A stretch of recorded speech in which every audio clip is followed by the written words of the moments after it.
habits that drive inflammation up the most in active adults usually are the obvious one. No one look at the protein bar after a workout and thinks this might be part of the problem.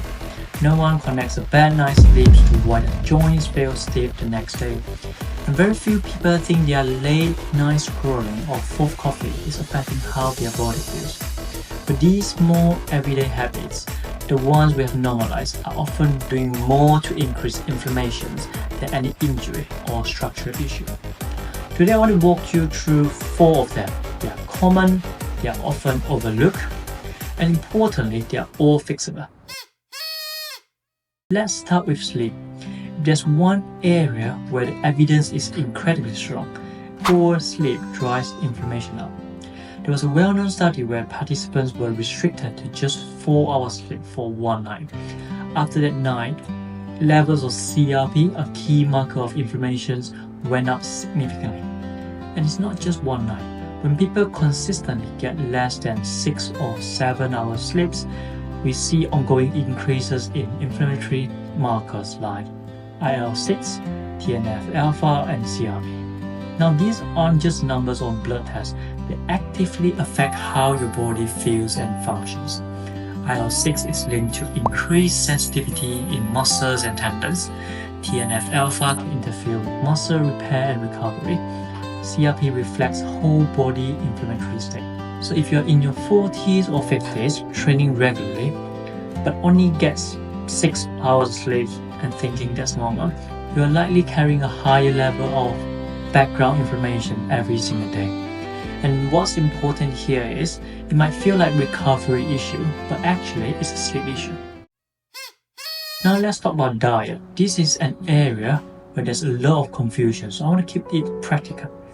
Ultra-processed food, UPM, things like packaged snacks, protein bars, processed meats, ready meals are consistently linked with higher levels of inflammation. Study has shown that people who regularly consume this food have higher level of CRP and IL-6 levels. So, refined carbohydrates can cause spikes and crashes in blood sugar.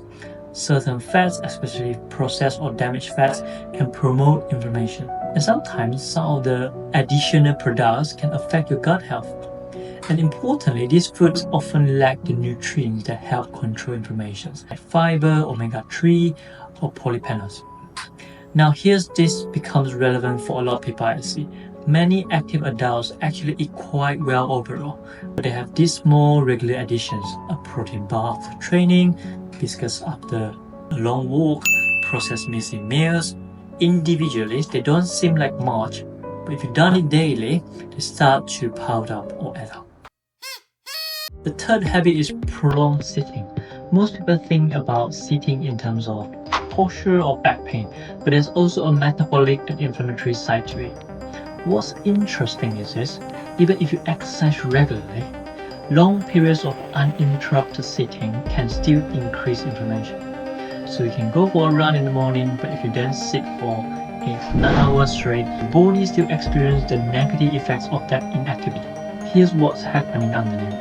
When you sit for long periods, an enzyme called lipoprotein lipase becomes less active. These enzymes help produce fats in your bloodstream. When its activity drops, fat metabolism slows down, and this contributes to inflammation. At the same time, your muscles aren't contracting much.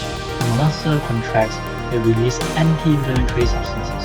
So if you're not moving, you're missing out that protective effect. This is why I often say, standing up, walking around, even for a couple of minutes every 45 to 60 minutes can make a huge difference, not just for your joints, but for your overall inflammatory side. The fourth habit is something I see a lot in active people. Train very hard but not recovering well. Now here's the key point. Exercise itself creates inflammation. That's not a bad thing. That's actually how your body adapts. You train, you control stress response, your body recovers, and you come back stronger. But that only works if your recovery happens. If you're training hard most days, not sleeping enough, under stress, and not giving your body time to fully recover, that inflammation doesn't fully settle between sessions. Instead, it starts to build. session after session, and over time, your baseline level of inflammation rises. This is when people start saying things like, my joint just feels constantly aching. I'm not recovering like I used to. I keep picking up little injuries. It's not that training is the problem. It's that the balance between training and recovery is off. So if you bring this all together, 4 habits: not enough sleep, regular UPF, too much uninterrupted sitting, and not enough recovery from training, all of them increase your baseline level of inflammation. The good news, every single one of them is within your control. Try to improve your sleep, shift your diet towards real foods, move more throughout the day, and take recovery as serious as training. If done consistently, these changes lower your inflammatory baseline, and that's going to make your body feel better, recovers faster, and far more resilient in that long run.